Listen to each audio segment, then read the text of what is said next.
أعوذ بالله من الشيطان الرجيم. بسم الله الرحمن الرحيم. ألف لام ميم.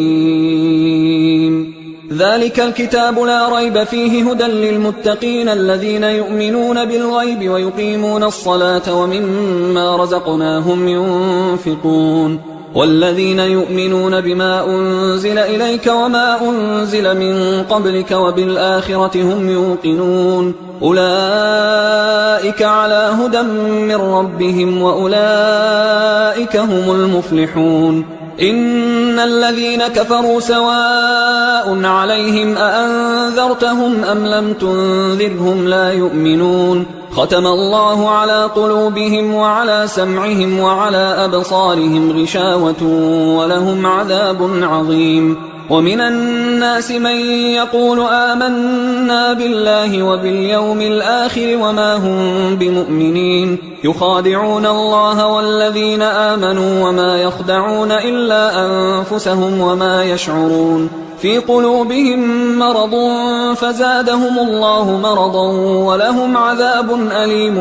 بما كانوا يكذبون. وإذا قيل لهم لا تفسدوا في الأرض قالوا إنما نحن مصلحون ألا إنهم هم المفسدون ولكن لا يشعرون. وإذا قيل لهم آمنوا كما آمن الناس قالوا أنؤمن كما آمن السفهاء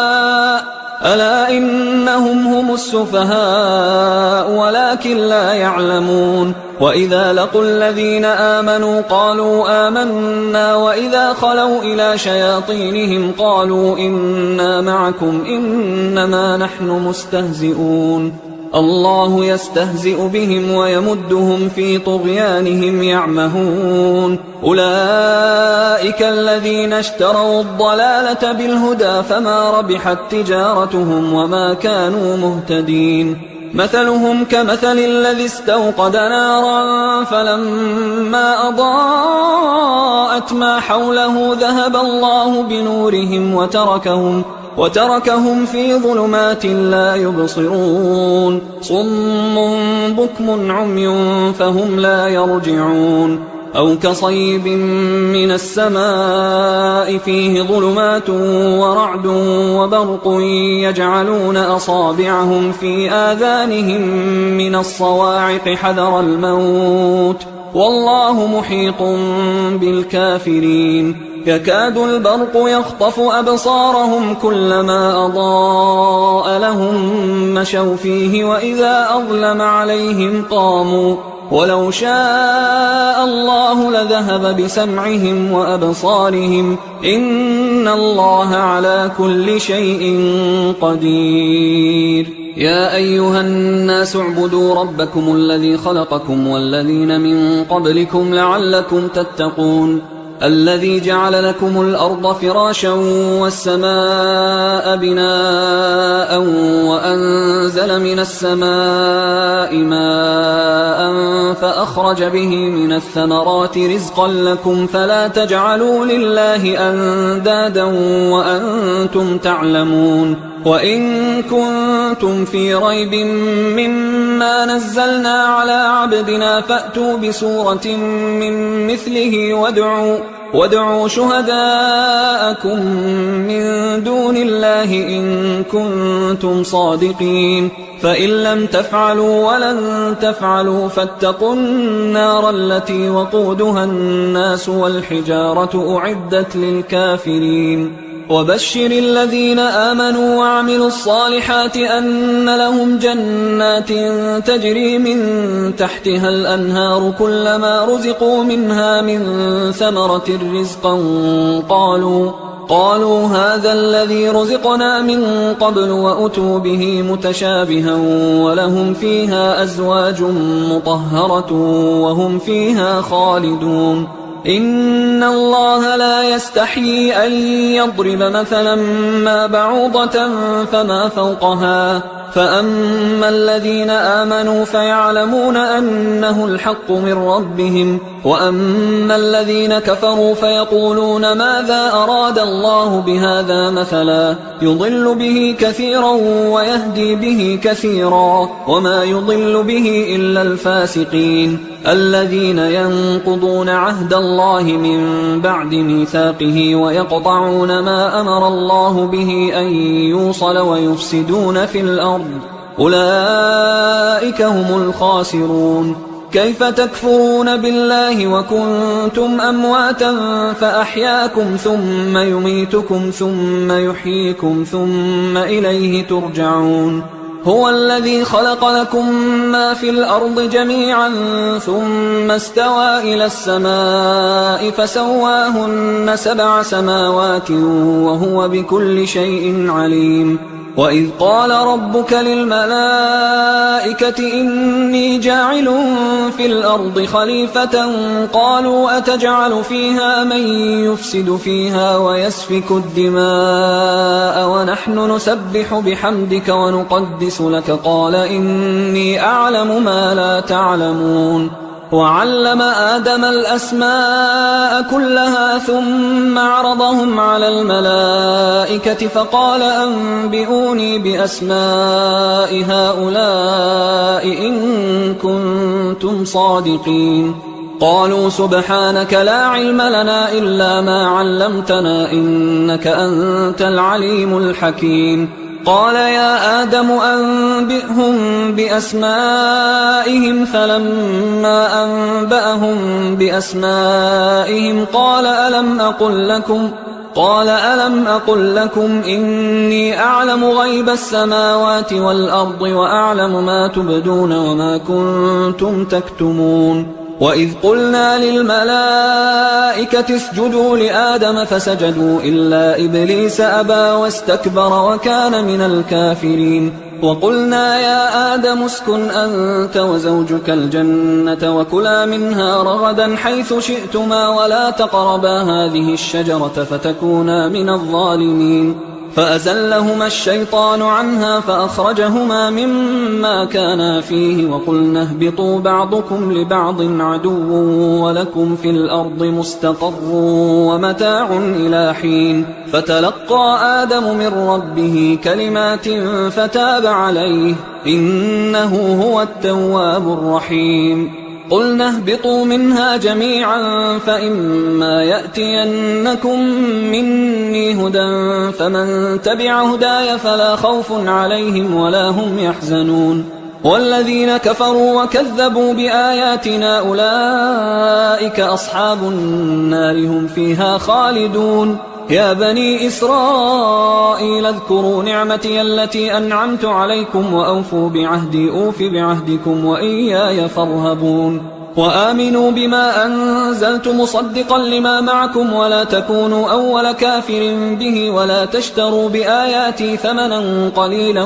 وإياي فاتقون. ولا تلبسوا الحق بالباطل وتكتموا الحق وأنتم تعلمون. وأقيموا الصلاة وآتوا الزكاة واركعوا مع الراكعين. أتأمرون الناس بالبر وتنسون أنفسكم وأنتم تتلون الكتاب أفلا تعقلون. واستعينوا بالصبر والصلاة وإنها لكبيرة إلا على الخاشعين الذين يظنون أنهم ملاقو ربهم وأنهم إليه راجعون. يا بني إسرائيل اذكروا نعمتي التي أنعمت عليكم وأني فضلتكم على العالمين. واتقوا يوما لا تجزي نفس عن نفس شيئا ولا يقبل منها شفاعة ولا يؤخذ منها عدل ولا هم ينصرون. وإذ نجيناكم من آل فرعون يسومونكم سوء العذاب يذبحون أبناءكم ويستحيون نساءكم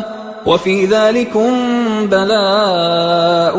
من ربكم عظيم. وإذ فرقنا بكم البحر فأنجيناكم وأغرقنا آل فرعون وأنتم تنظرون. وإذ واعدنا موسى 40 ليلة ثم اتخذتم العجل من بعده وأنتم ظالمون. ثم عفونا عنكم من بعد ذلك لعلكم تشكرون وإذ آتينا موسى الكتاب والفرقان لعلكم تهتدون وإذ قال موسى لقومه يا قوم إنكم ظلمتم أنفسكم باتخاذكم العجل فتوبوا إلى بارئكم فاقتلوا أنفسكم ذلكم خير لكم عند بارئكم فتاب عليكم إنه هو التواب الرحيم وإذ قلتم يا موسى لن نؤمن لك حتى نرى الله جهرة فأخذتكم الصاعقة وأنتم تنظرون ثم بعثناكم من بعد موتكم لعلكم تشكرون وظللنا عليكم الغمام وأنزلنا عليكم المن والسلوى كلوا من طيبات ما رزقناكم وما ظلمونا ولكن كانوا أنفسهم يظلمون وإذ قلنا ادخلوا هذه القرية فكلوا منها حيث شئتم رغدا وادخلوا الباب سجدا وقولوا حطة نغفر لكم خطاياكم وسنزيد المحسنين فبدل الذين ظلموا قولا غير الذي قيل لهم فأنزلنا على الذين ظلموا رجزا من السماء بما كانوا يفسقون وإذ استسقى موسى لقومه فقلنا اضرب بعصاك الحجر فانفجرت منه 12 عينا قد علم كل أناس مشربهم كلوا واشربوا من رزق الله ولا تعثوا في الأرض مفسدين وإذ قلتم يا موسى لن نصبر على طعام واحد فادع لنا ربك يخرج لنا مما تنبت الأرض من بقلها وقثائها وفومها وعدسها وبصلها قال أتستبدلون الذي هو أدنى بالذي هو خير اهبطوا مصرا فإن لكم ما سألتم وضربت عليهم الذلة والمسكنة وباءوا بغضب من الله ذلك بأنهم كانوا يكفرون بآيات الله ويقتلون النبيين بغير الحق ذلك بما عصوا وكانوا يعتدون إن الذين آمنوا والذين هادوا والنصارى والصابئين من آمن بالله واليوم الآخر وعمل صالحا فلهم أجرهم عند ربهم ولا خوف عليهم ولا هم يحزنون وإذ أخذنا ميثاقكم ورفعنا فوقكم الطور خذوا ما آتيناكم بقوة واذكروا ما فيه لعلكم تتقون ثم توليتم من بعد ذلك فلولا فضل الله عليكم ورحمته لكنتم من الخاسرين ولقد علمتم الذين اعتدوا منكم في السبت فقلنا لهم كونوا قردة خاسئين فجعلناها نكالا لما بين يديها وما خلفها وموعظة للمتقين وإذ قال موسى لقومه إن الله يأمركم أن تذبحوا بقرة قالوا أتتخذنا هزوا قال أعوذ بالله أن أكون من الجاهلين قالوا ادع لنا ربك يبين لنا ما هي قال إنه يقول إنها بقرة لا فارض ولا بكر عوان بين ذلك فافعلوا ما تؤمرون قالوا ادع لنا ربك يبين لنا ما لونها قال إنه يقول إنها بقرة صفراء فاقع لونها تسر الناظرين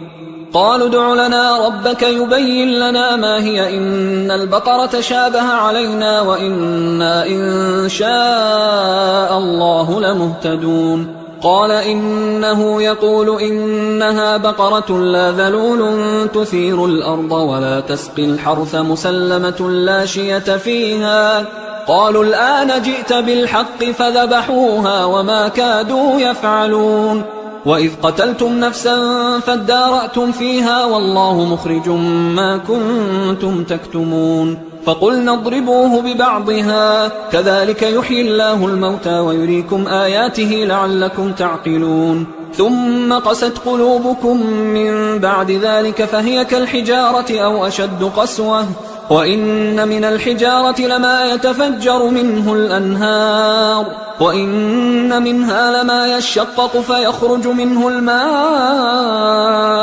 وإن منها لما يهبط من خشية الله وما الله بغافل عما تعملون. أفتطمعون أن يؤمنوا لكم وقد كان فريق منهم يسمعون كلام الله ثم يحرفونه من بعد ما عقلوه وهم يعلمون. وإذا لقوا الذين آمنوا قالوا آمنا وإذا خلا بعضهم إلى بعض قالوا أتحدثونهم بما فتح الله عليكم ليحاجوكم به عند ربكم أفلا تعقلون. أولا يعلمون أن الله يعلم ما يسرون وما يعلنون. ومنهم أميون لا يعلمون الكتاب إلا أماني وإنهم إلا يظنون. فويل للذين يكتبون الكتاب بأيديهم ثم يقولون هذا من عند الله ليشتروا به ثمنا قليلا فويل لهم مما كتبت أيديهم وويل لهم مما يكسبون. وقالوا لن تمسنا النار إلا أياما معدودة قل أتخذتم عند الله عهدا فلن يخلف الله عهده أم تقولون على الله ما لا تعلمون. بلى من كسب سيئة وأحاطت به خطيئته فأولئك أصحاب النار هم فيها خالدون. والذين آمنوا وعملوا الصالحات أولئك أصحاب الجنة هم فيها خالدون. وإذ أخذنا ميثاق بني إسرائيل لا تعبدون إلا الله وبالوالدين إحسانا وذي القربى واليتامى والمساكين وقولوا للناس حسنا وأقيموا الصلاة وآتوا الزكاة ثم توليتم إلا قليلا منكم وأنتم معرضون. وإذ أخذنا ميثاقكم لا تسفكون دماءكم ولا تخرجون أنفسكم من دياركم ثم أقررتم وأنتم تشهدون ثم أنتم هؤلاء تقتلون أنفسكم وتخرجون فريقا منكم من ديارهم تظاهرون عليهم بالإثم والعدوان وإن يأتوكم أسارى تفادوهم وهو محرم عليكم إخراجهم أفتؤمنون ببعض الكتاب وتكفرون ببعض فما جزاء من يفعل ذلك منكم إلا خزي في الحياة الدنيا ويوم القيامة يردون إلى أشد العذاب وما الله بغافل عما تعملون. أولئك الذين اشتروا الحياة الدنيا بالآخرة فلا يخفف عنهم العذاب ولا هم ينصرون. ولقد آتينا موسى الكتاب وقفينا من بعده بالرسل وآتينا عيسى ابن مريم البينات وأيدناه بروح القدس أفكلما جاءكم رسول بما لا تهوى أنفسكم استكبرتم ففريقا كذبتم وفريقا تقتلون. وقالوا قلوبنا غلف بل لعنهم الله بكفرهم فقليلا ما يؤمنون. ولما جاءهم كتاب من عند الله مصدق لما معهم وكانوا من قبل يستفتحون على الذين كفروا فلما جاءهم ما عرفوا كفروا به فلعنة الله على الكافرين. بئس ما اشتروا به أنفسهم أن يكفروا بما أنزل الله بغيا أن ينزل الله من فضله على من يشاء من عباده فباءوا بغضب على غضب وللكافرين عذاب مهين. وإذا قيل لهم آمنوا بما أنزل الله قالوا نؤمن بما أنزل علينا ويكفرون بما وراءه وهو الحق مصدقا لما معهم. قل فلم تقتلون أنبياء الله من قبل إن كنتم مؤمنين ولقد جاءكم موسى بالبينات ثم اتخذتم العجل من بعده وأنتم ظالمون وإذ أخذنا ميثاقكم ورفعنا فوقكم الطور خذوا ما آتيناكم بقوة واسمعوا قالوا سمعنا وعصينا وأشربوا في قلوبهم العجل بكفرهم قل بئس ما يأمركم به إيمانكم إن كنتم مؤمنين قل إن كانت لكم الدار الآخرة عند الله خالصة من دون الناس فتمنوا الموت إن كنتم صادقين ولن يتمنوه أبدا بما قدمت أيديهم والله عليم بالظالمين ولتجدنهم أحرص الناس على حياة ومن الذين أشركوا يود أحدهم لو يعمر 1000 سنة وما هو بمزحزحه من العذاب أن يعمر والله بصير بما يعملون قل من كان عدوا لجبريل فإنه نزله على قلبك بإذن الله مصدقا لما بين يديه وهدى وبشرى للمؤمنين من كان عدوا لله وملائكته ورسله وجبريل وميكال فإن الله عدو للكافرين ولقد أنزلنا إليك آيات بينات وما يكفر بها إلا الفاسقون أوكلما عاهدوا عهدا نبذه فريق منهم بل أكثرهم لا يؤمنون ولما جاءهم رسول من عند الله مصدق لما معهم نبذ فريق من الذين أوتوا الكتاب كتاب الله وراء ظهورهم كأنهم لا يعلمون واتبعوا ما تتلو الشياطين على ملك سليمان وما كفر سليمان ولكن الشياطين كفروا يعلمون الناس السحر وما أنزل على الملكين ببابل هاروت وماروت وما يعلمان من أحد حتى يقولا إنما نحن فتنة فلا تكفر فيتعلمون منهما ما يفرقون به بين المرء وزوجه وما هم بضارين به من أحد إلا بإذن الله ويتعلمون ما يضرهم ولا ينفعهم ولقد علموا لمن اشتراه ما له في الآخرة من خلاق ولبئس ما شروا به أنفسهم لو كانوا يعلمون ولو أنهم آمنوا واتقوا لمثوبة من عند الله خير لو كانوا يعلمون يا أيها الذين آمنوا لا تقولوا راعنا وقولوا انظرنا واسمعوا وللكافرين عذاب أليم ما يود الذين كفروا من أهل الكتاب ولا المشركين أن ينزل عليكم من خير من ربكم والله يختص برحمته من يشاء والله ذو الفضل العظيم ما ننسخ من آية أو ننسها نأت بخير منها أو مثلها ألم تعلم أن الله على كل شيء قدير ألم تعلم أن الله له ملك السماوات والأرض وما لكم من دون الله من ولي ولا نصير أم تريدون أن تسألوا رسولكم كما سئل موسى من قبل ومن يتبدل الكفر بالإيمان فقد ضل سواء السبيل ود كثير من أهل الكتاب لو يردونكم من بعد إيمانكم كفارا حسدا من عند أنفسهم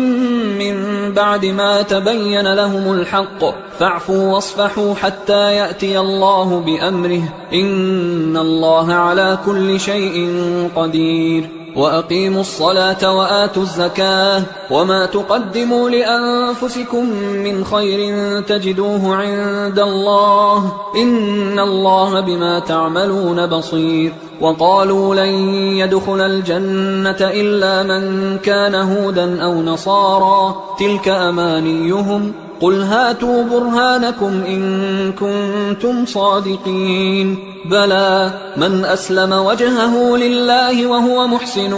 فله أجره عند ربه ولا خوف عليهم ولا هم يحزنون وقالت اليهود ليست النصارى على شيء وقالت النصارى ليست اليهود على شيء وهم يتلون الكتاب كذلك قال الذين لا يعلمون مثل قولهم فالله يحكم بينهم يوم القيامة فيما كانوا فيه يختلفون ومن أظلم ممن منع مساجد الله أن يذكر فيها اسمه وسعى في خرابها أولئك ما كان لهم أن يدخلوها إلا خائفين لهم في الدنيا خزي ولهم في الآخرة عذاب عظيم ولله المشرق والمغرب فأينما تولوا فثم وجه الله إن الله واسع عليم وقالوا اتخذ الله ولدا سبحانه بل له ما في السماوات والأرض كل له قانتون بديع السماوات والأرض وإذا قضى أمرا فإنما يقول له كن فيكون وقال الذين لا يعلمون لولا يكلمنا الله أو تأتينا آية كذلك قال الذين من قبلهم مثل قولهم تشابهت قلوبهم قد بينا الآيات لقوم يوقنون إنا أرسلناك بالحق بشيرا ونذيرا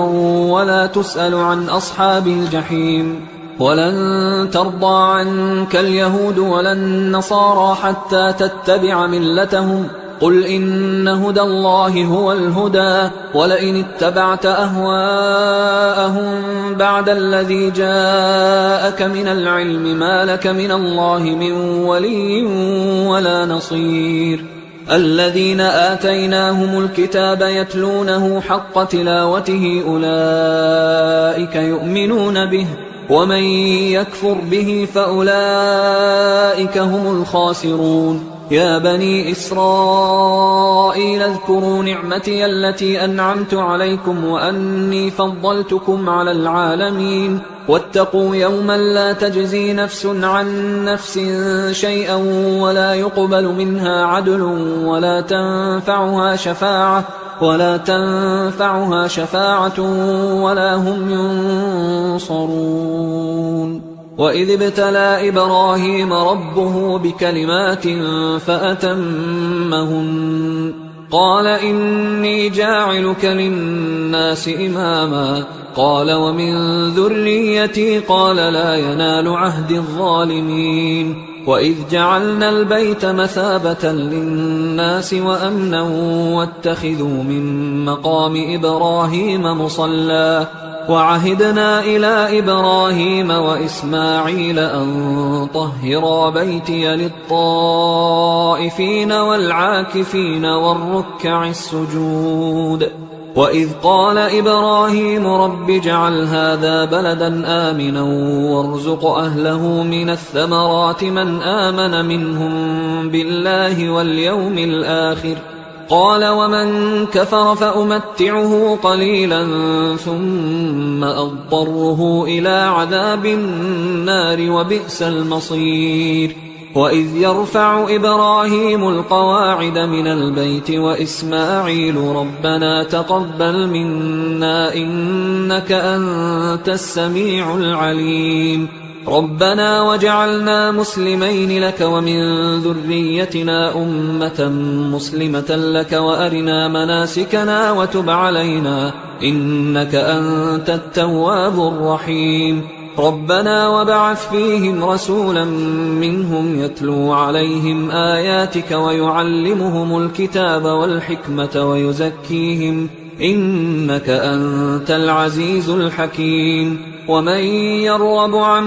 ملة إبراهيم إلا من سفه نفسه ولقد اصطفيناه في الدنيا وإنه في الآخرة لمن الصالحين إذ قال له ربه أسلم قال أسلمت لرب العالمين. ووصى بها إبراهيم بنيه ويعقوب يا بني إن الله اصطفى لكم الدين فلا تموتن إلا وأنتم مسلمون. أم كنتم شهداء إذ حضر يعقوب الموت إذ قال لبنيه ما تعبدون من بعدي قالوا نعبد إلهك وإله آبائك إبراهيم وإسماعيل وإسحاق إلها واحدا ونحن له مسلمون. تلك أمة قد خلت لها ما كسبت ولكم ما كسبتم ولا تسألون عما كانوا يعملون. وقالوا كونوا هودا أو نصارى تهتدوا قل بل ملة إبراهيم حنيفا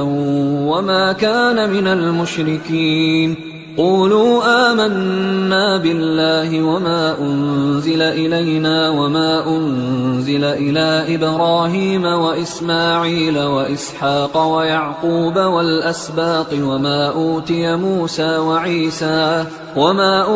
موسى وعيسى وما أوتي النبيون من ربهم لا نفرق بين أحد منهم ونحن له مسلمون. فإن آمنوا بمثل ما آمنتم به فقد اهتدوا وإن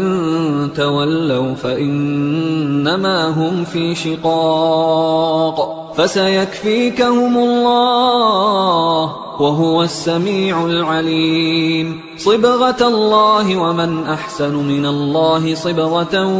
ونحن له عابدون. قل أتحاجوننا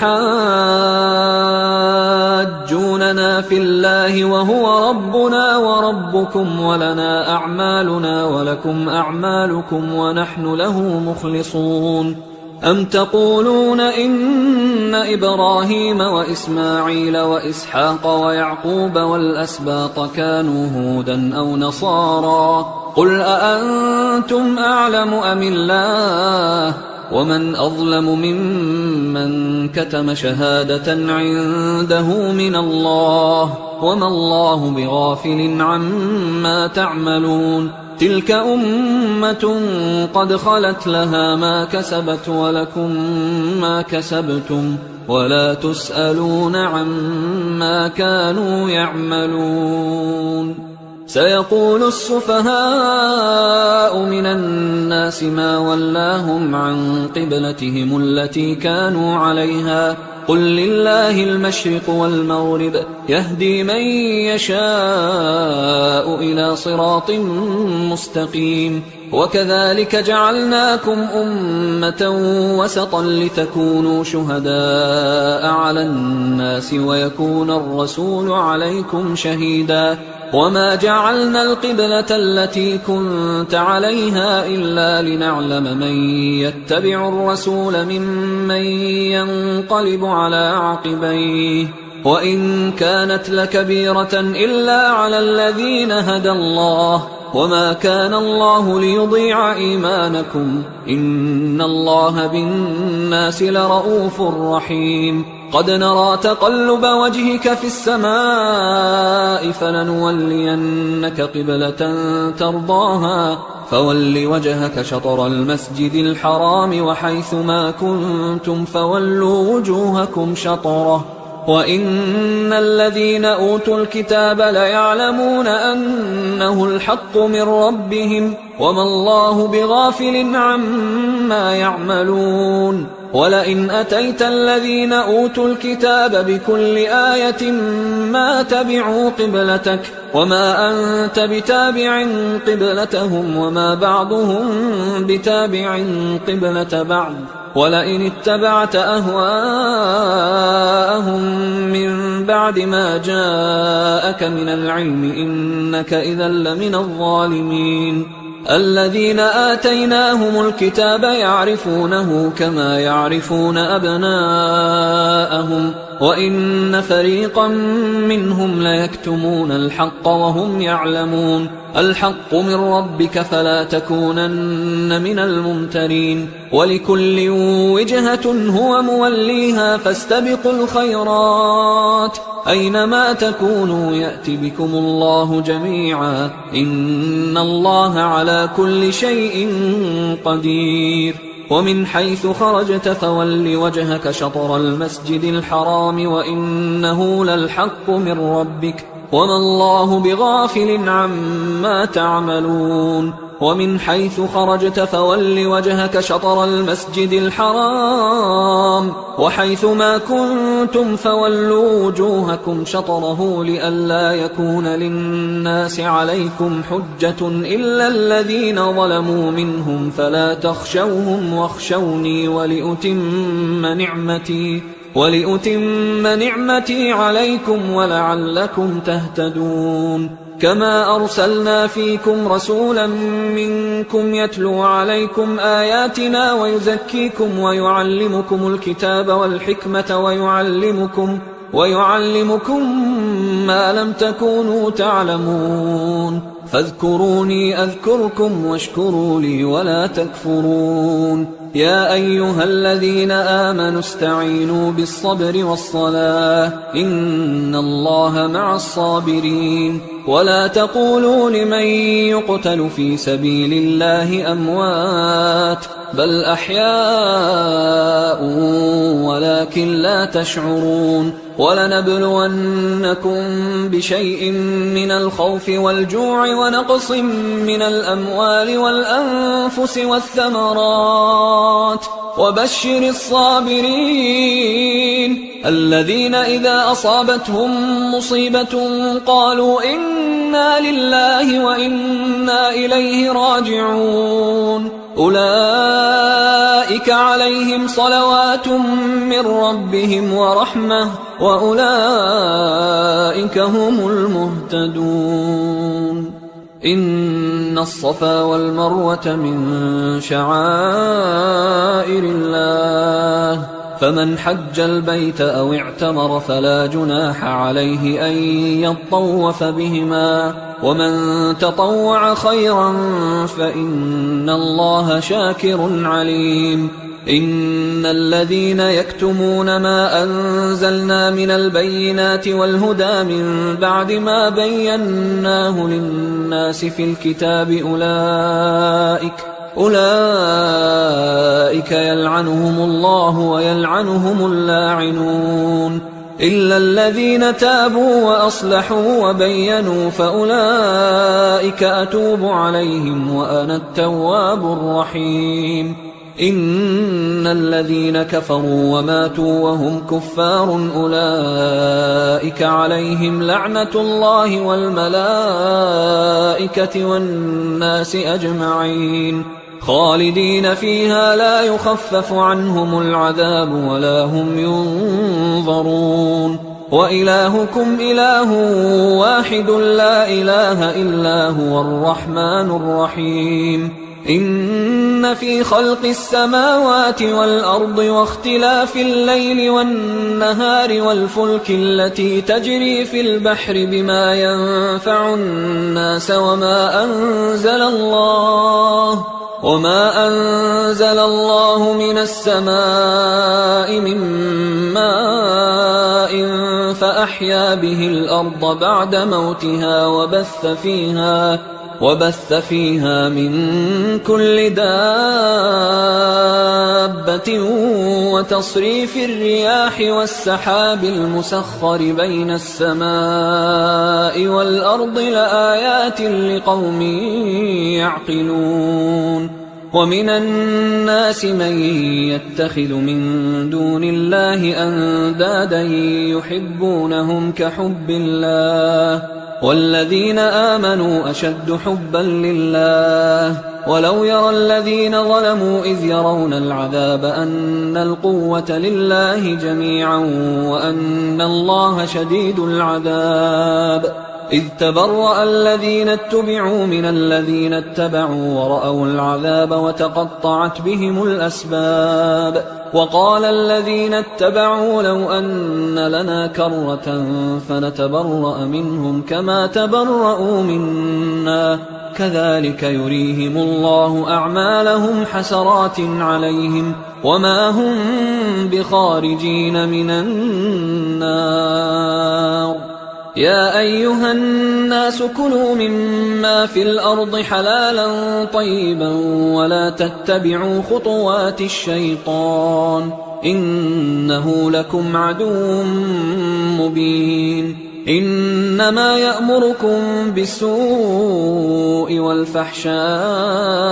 وأن تقولوا على الله ما لا تعلمون. وإذا قيل لهم اتبعوا ما أنزل الله قالوا بل نتبع ما ألفينا عليه آباءنا أولو كان آباؤهم لا يعقلون شيئا ولا يهتدون. ومثل الذين كفروا كمثل الذي ينعق بما لا يسمع إلا دعاء ونداء صم بكم عمي فهم لا يعقلون. يا أيها الذين آمنوا كلوا من طيبات ما رزقناكم واشكروا لله إن كنتم إياه تعبدون. إنما حرم عليكم الميتة والدم ولحم الخنزير وما أهل به لغير الله فمن اضطر غير باغ ولا عاد فلا إثم عليه إن الله غفور رحيم. إن الذين يكتمون ما أنزل الله من الكتاب ويشترون به ثمنا قليلا أولئك ما يأكلون في بطونهم إلا النار ولا يكلمهم الله يوم القيامة ولا يزكيهم ولهم عذاب أليم. أولئك الذين اشتروا الضلالة بالهدى والعذاب بالمغفرة فما أصبرهم على النار ذلك بأن الله نزل الكتاب بالحق وإن الذين اختلفوا في الكتاب لفي شقاق بعيد. ليس البر أن تولوا وجوهكم قبل المشرق والمغرب ولكن البر من آمن بالله واليوم الآخر والملائكة والكتاب والنبيين وآتى المال على حبه ذوي القربى واليتامى والمساكين وابن السبيل والسائلين وفي الرقاب وأقام الصلاة وآتى الزكاة والموفون بعهدهم إذا عاهدوا والصابرين في البأساء والضراء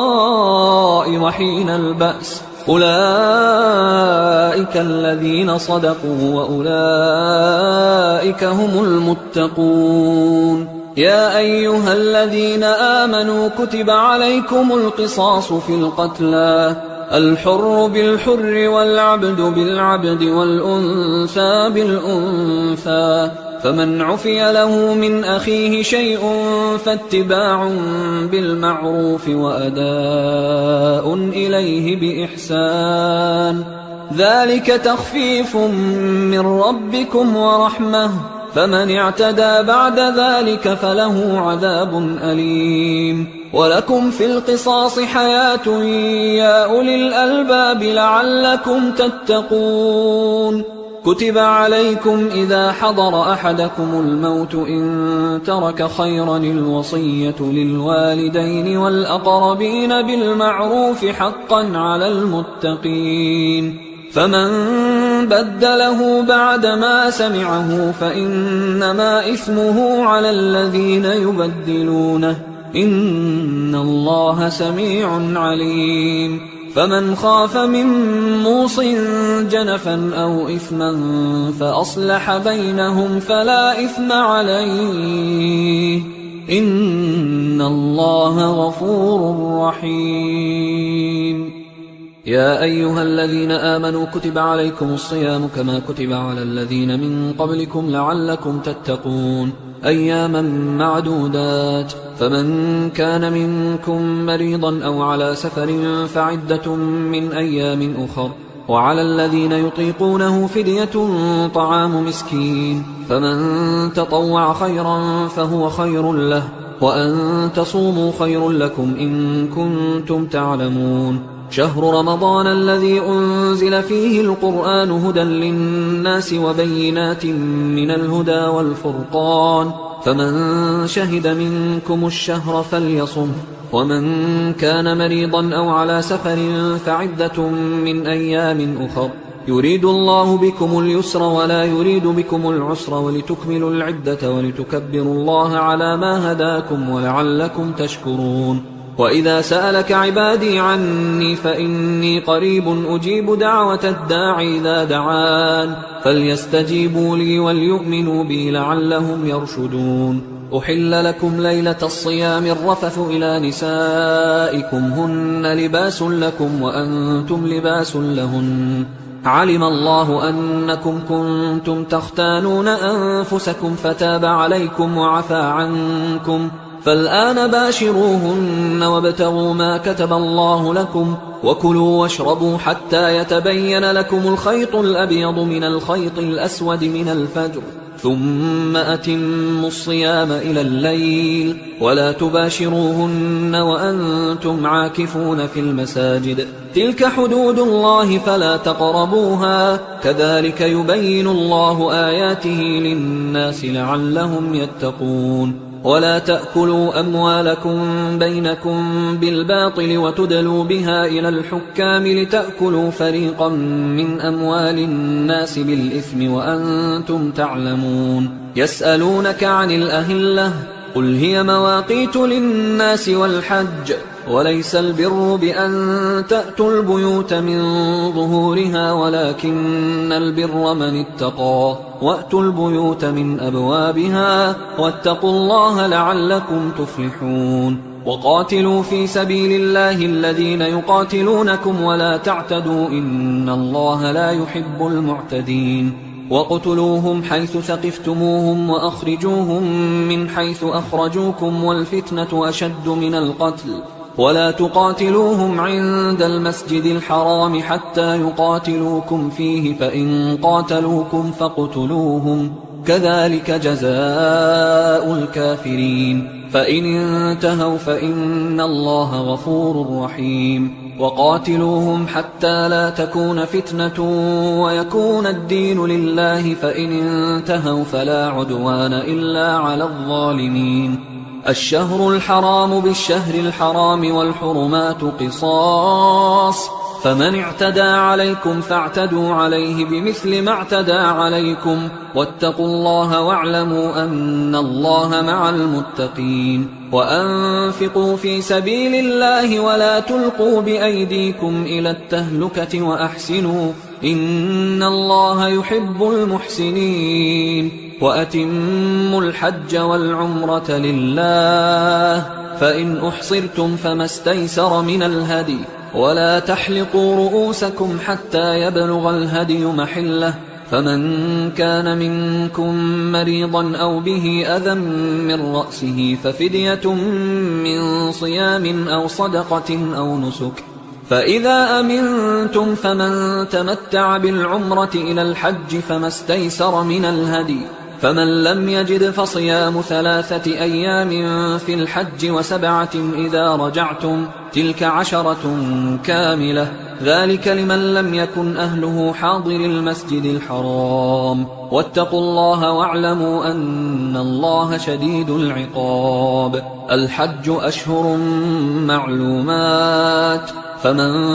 فرض فيهن الحج فلا رفث ولا فسوق ولا جدال في الحج، وما تفعلوا من خير يعلمه الله، وتزودوا فإن خير الزاد التقوى واتقون يا أولي الألباب. ليس عليكم جناح أن تبتغوا فضلا من ربكم، فإذا أفضتم من عرفات فاذكروا الله عند المشعر الحرام واذكروه كما هداكم وإن كنتم من قبله لمن الضالين. ثم أفيضوا من حيث أفاض الناس واستغفروا الله إن الله غفور رحيم. فإذا قضيتم مناسككم فاذكروا الله كذكركم آباءكم أو أشد ذكرا. فمن الناس من يقول ربنا آتنا في الدنيا وما له في الآخرة من خلاق، ومنهم من يقول ربنا آتنا في الدنيا حسنة وفي الآخرة حسنة وقنا عذاب النار. أولئك لهم نصيب مما كسبوا والله سريع الحساب. واذكروا الله في أيام معدودات، فمن تعجل في يومين فلا إثم عليه ومن تأخر فلا إثم عليه لمن اتقى. واتقوا الله واعلموا أنكم إليه تحشرون. ومن الناس من يعجبك قوله في الحياة الدنيا ويشهد الله على ما في قلبه وهو ألد الخصام. وإذا تولى سعى في الأرض ليفسد فيها ويهلك الحرث والنسل والله لا يحب الفساد. وإذا قيل له اتق الله أخذته العزة بالإثم فحسبه جهنم ولبئس المهاد. ومن الناس من يشري نفسه ابتغاء مرضات الله والله رؤوف بالعباد. يا أيها الذين آمنوا ادخلوا في السلم كافة ولا تتبعوا خطوات الشيطان إنه لكم عدو مبين. فإن زللتم من بعد ما جاءتكم البينات فاعلموا أن الله عزيز حكيم. هل ينظرون إلا أن يأتيهم الله في ظلل من الغمام والملائكة وقضي الأمر وإلى الله ترجع الأمور. سل بني إسرائيل كم آتيناهم من آية بينة ومن يبدل نعمة الله من بعد ما جاءته فإن الله شديد العقاب. زين للذين كفروا الحياة الدنيا ويسخرون من الذين آمنوا والذين اتقوا فوقهم يوم القيامة والله يرزق من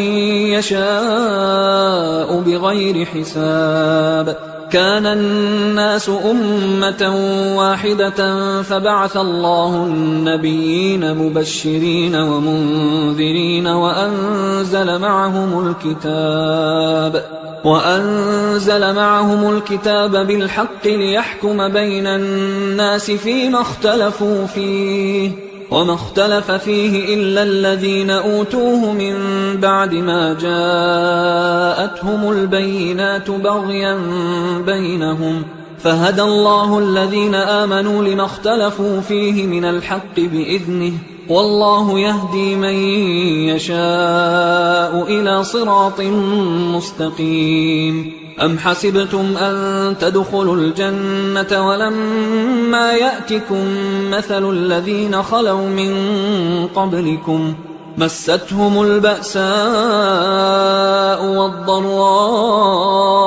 وزلزلوا حتى يقول الرسول والذين آمنوا معه متى نصر الله ألا إن نصر الله قريب. يسألونك ماذا ينفقون قل ما أنفقتم من خير فللوالدين والأقربين واليتامى والمساكين وابن السبيل وما تفعلوا من خير فإن الله به عليم كتب عليكم القتال وهو كره لكم وعسى أن تكرهوا شيئا وهو خير لكم وعسى أن تحبوا شيئا وهو شر لكم والله يعلم وأنتم لا تعلمون يسألونك عن الشهر الحرام قتال فيه قل قتال فيه كبير وصد عن سبيل الله وكفر به والمسجد الحرام وإخراج أهله منه أكبر عند الله والفتنة أكبر من القتل ولا يزالون يقاتلونكم حتى يردوكم عن دينكم إن استطاعوا ومن يرتدد منكم عن دينه فيمت وهو كافر فأولئك حبطت أعمالهم في الدنيا والآخرة وأولئك أصحاب النار هم فيها خالدون إن الذين آمنوا والذين هاجروا وجاهدوا في سبيل الله أولئك يرجون رحمة الله والله غفور رحيم يسألونك عن الخمر والميسر قل فيهما إثم كبير ومنافع للناس وإثمهما أكبر من نفعهما ويسألونك ماذا ينفقون قل العفو كذلك يبين الله لكم الآيات لعلكم تتفكرون في الدنيا والآخرة ويسألونك عن اليتامى قل إصلاح لهم خير وإن تخالطوهم فإخوانكم والله يعلم المفسد من المصلح ولو شاء الله لأعنتكم إن الله عزيز حكيم ولا تنكحوا المشركات حتى يؤمنوا ولأمة مؤمنة خير من مشركة ولو أعجبتكم ولا تنكحوا المشركين حتى يؤمنوا ولعبد مؤمن خير من مشرك ولو أعجبكم أولئك يدعون إلى النار والله يدعو إلى الجنة والمغفرة بإذنه ويبين آياته للناس لعلهم يتذكرون ويسألونك عن المحيض قل هو أذى فاعتزلوا النساء في المحيض ولا تقربوهن حتى يطهرن فإذا تطهرن فأتوهن من حيث أمركم الله إن الله يحب التوابين ويحب المتطهرين نساؤكم حرث لكم فأتوا حرثكم أنى شئتم وقدموا لأنفسكم واتقوا الله واعلموا أنكم ملاقوه وبشر المؤمنين ولا تجعلوا الله عرضة لأيمانكم أن تبروا وتتقوا وتصلحوا بين الناس والله سميع عليم لا يؤاخذكم الله باللغو في أيمانكم ولكن يؤاخذكم بما كسبت قلوبكم والله غفور حليم للذين يؤلون من نسائهم تربص 4 أشهر فإن فاءوا فإن الله غفور رحيم وإن عزموا الطلاق فإن الله سميع عليم والمطلقات يتربصن بأنفسهن 3 قروء ولا يحل لهن أن يكتمن ما خلق الله في أرحامهن إن كن يؤمن بالله واليوم الآخر وبعولتهن أحق بردهن في ذلك إن أرادوا إصلاحا ولهن مثل الذي عليهن بالمعروف وللرجال عليهن درجة والله عزيز حكيم الطلاق 2 فإمساك بمعروف أو تسريح بإحسان ولا يحل لكم أن تأخذوا مما آتيتموهن شيئا إلا أن يخافا ألا يقيما حدود الله فإن خفتم ألا يقيما حدود الله فلا جناح عليهما فيما افتدت به تلك حدود الله فلا تعتدوها ومن يتعد حدود الله فأولئك هم الظالمون فإن طلقها فلا تحل له من بعد حتى تنكح زوجا غيره فإن طلقها فلا جناح عليهما أن يتراجعا إن ظنا أن يقيما حدود الله وتلك حدود الله يبينها لقوم يعلمون وإذا طلقتم النساء فبلغن أجلهن فأمسكوهن بمعروف أو سرحوهن بمعروف ولا تمسكوهن ضرارا لتعتدوا ومن يفعل ذلك فقد ظلم نفسه ولا تتخذوا آيات الله هزوا واذكروا نعمة الله عليكم وما أنزل عليكم من الكتاب والحكمة يعظكم به واتقوا الله واعلموا أن الله بكل شيء عليم وإذا طلقتم النساء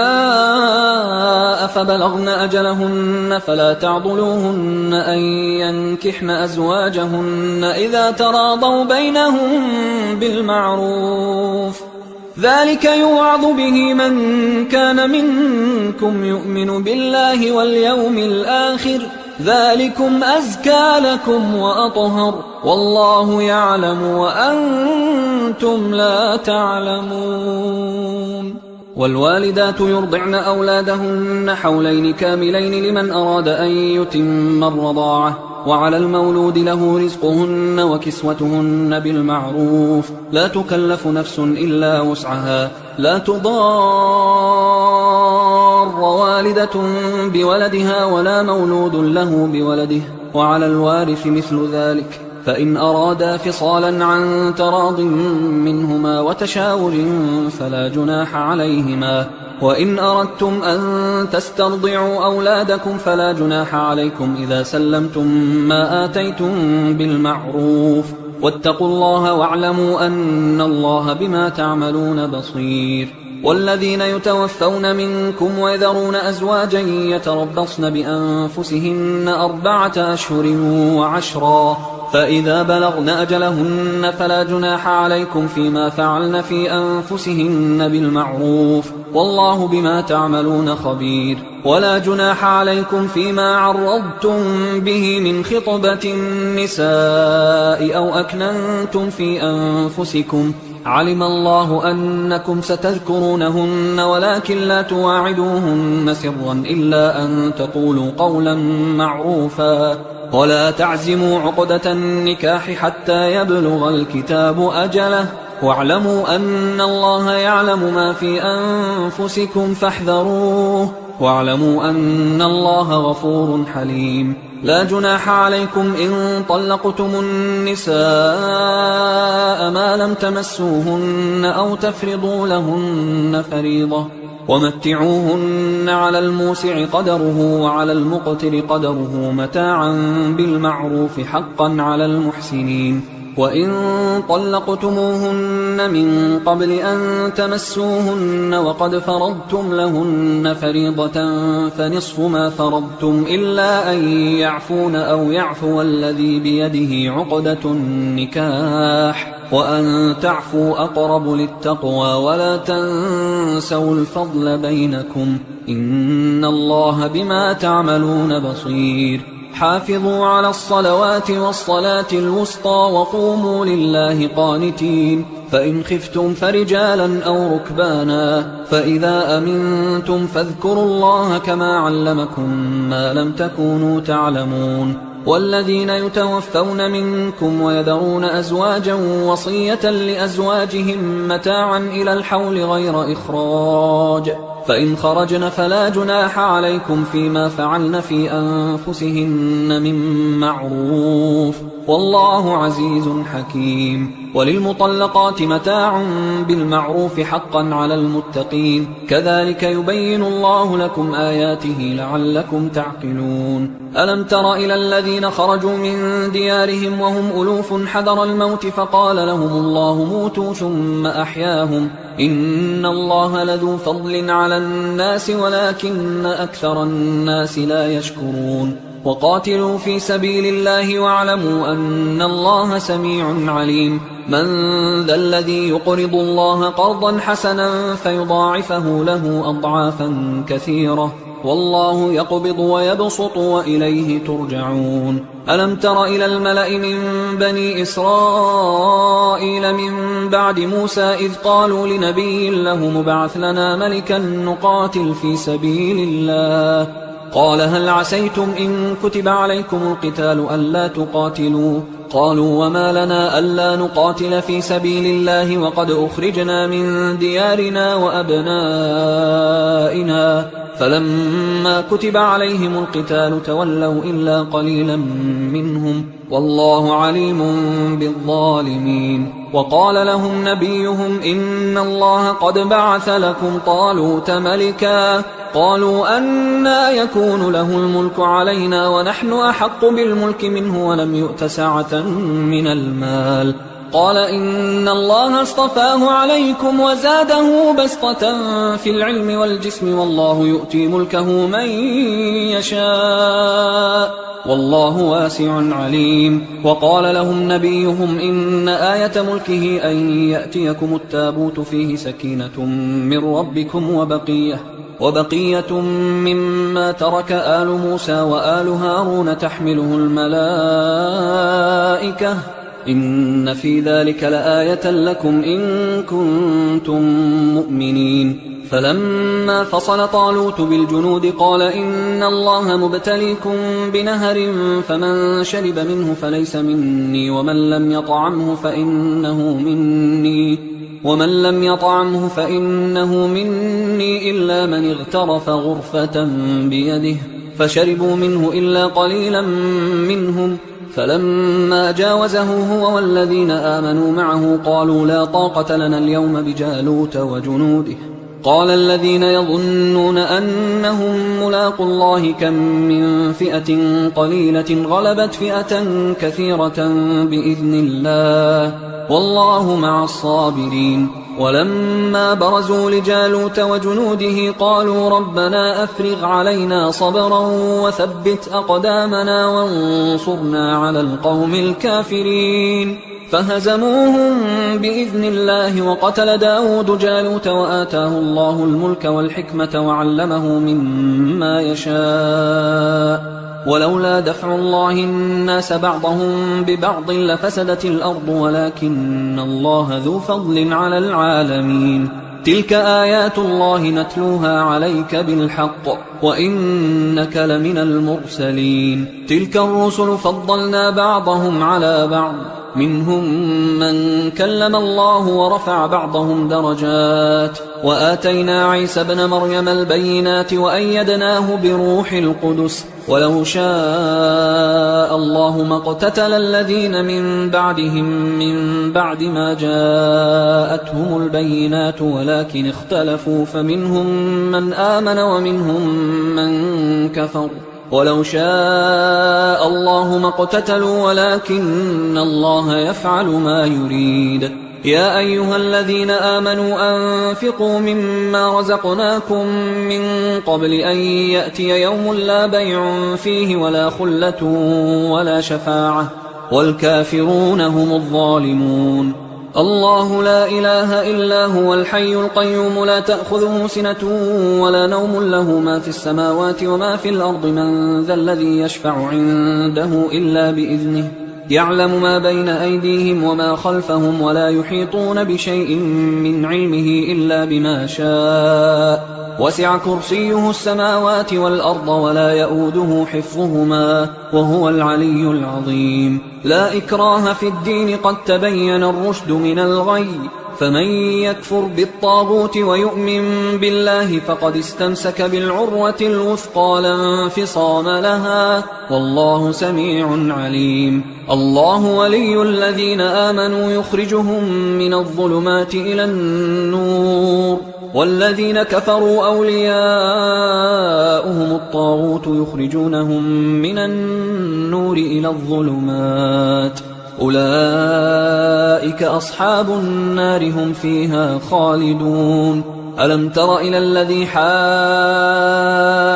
إبراهيم في ربه أن آتاه الله الملك إذ قال إبراهيم ربي الذي يحيي ويميت قال أنا أحيي وأميت قال إبراهيم فإن الله يأتي بالشمس من المشرق فأت بها من المغرب فبهت الذي كفر والله لا يهدي القوم الظالمين أو كالذي مر على قرية وهي خاوية على عروشها قال أنى يحيي هذه الله بعد موتها فأماته الله 100 عام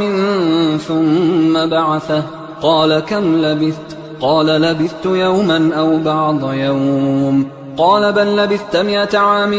فانظر إلى طعامك وشرابك لم يتسنه وانظر إلى حمارك ولنجعلك آية للناس وانظر إلى العظام كيف ننشزها ثم نكسوها لحما فلما تبين له قال أعلم أن الله على كل شيء قدير وإذ قال إبراهيم رب أرني كيف تحيي الموتى قال أولم تؤمن قال بلى ولكن ليطمئن قلبي قال فخذ 4 من الطير فصرهن إليك ثم اجعل على كل جبل منهن جزءا ثم ادعهن يأتينك سعيا واعلم أن الله عزيز حكيم مثل الذين ينفقون أموالهم في سبيل الله كمثل حبة أنبتت 7 سنابل في كل سنبلة 100 حبة والله يضاعف لمن يشاء والله واسع عليم الذين ينفقون أموالهم في سبيل الله ثم لا يتبعون ما أنفقوا منا ولا أذى لهم أجرهم عند ربهم ولا خوف عليهم ولا هم يحزنون قول معروف ومغفرة خير من صدقة يتبعها أذى والله غني حليم يا أيها الذين آمنوا لا تبطلوا صدقاتكم بالمن والأذى كالذي ينفق ماله رئاء الناس ولا يؤمن بالله واليوم الآخر فمثله كمثل صفوان عليه تراب فأصابه وابل فتركه صلدا لا يقدرون على شيء مما كسبوا والله لا يهدي القوم الكافرين ومثل الذين ينفقون أموالهم ابتغاء مرضات الله وتثبيتا من أنفسهم كمثل جنة بربوة أصابها وابل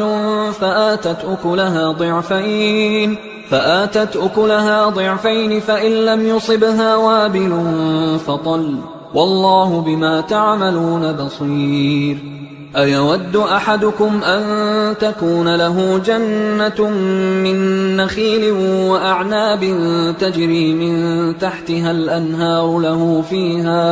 له فيها من كل الثمرات وأصابه الكبر وله ذرية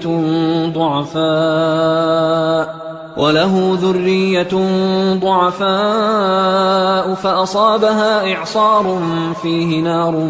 فاحترقت كذلك يبين الله لكم الآيات لعلكم تتفكرون يا أيها الذين آمنوا أنفقوا من طيبات ما كسبتم ومما أخرجنا لكم من الأرض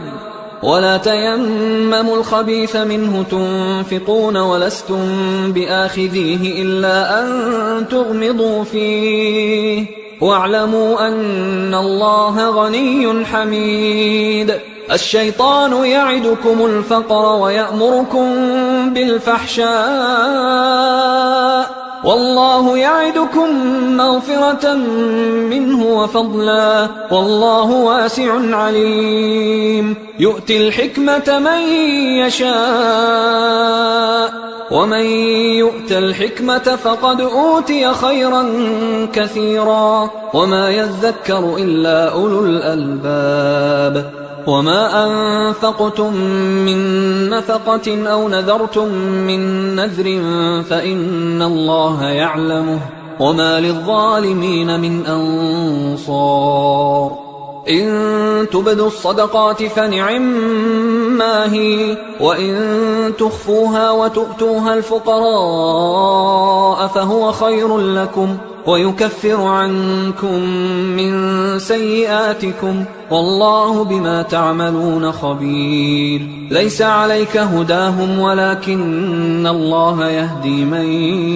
يشاء وما تنفقوا من خير فلأنفسكم وما تنفقون إلا ابتغاء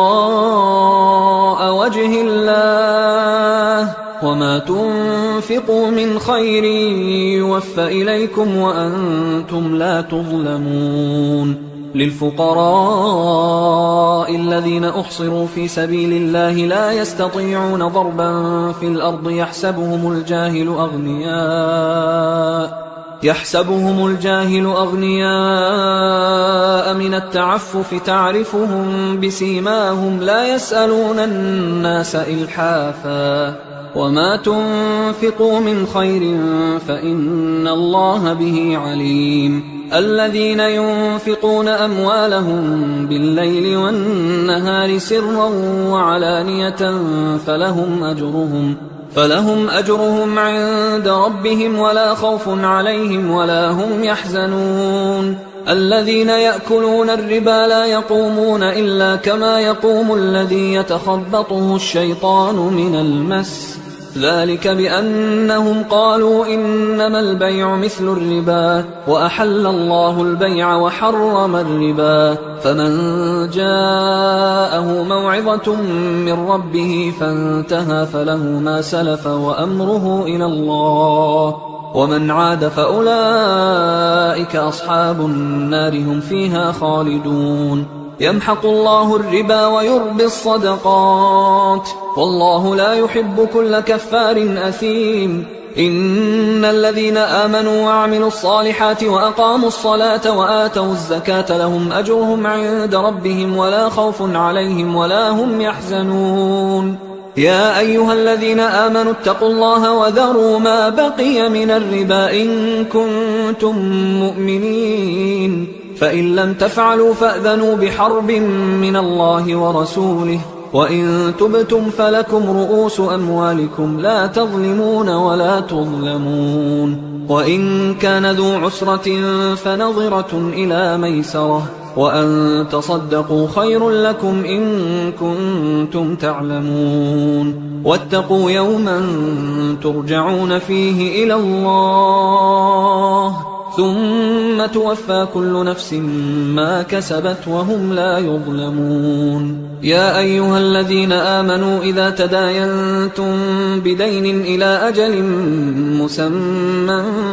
فاكتبوه وليكتب بينكم كاتب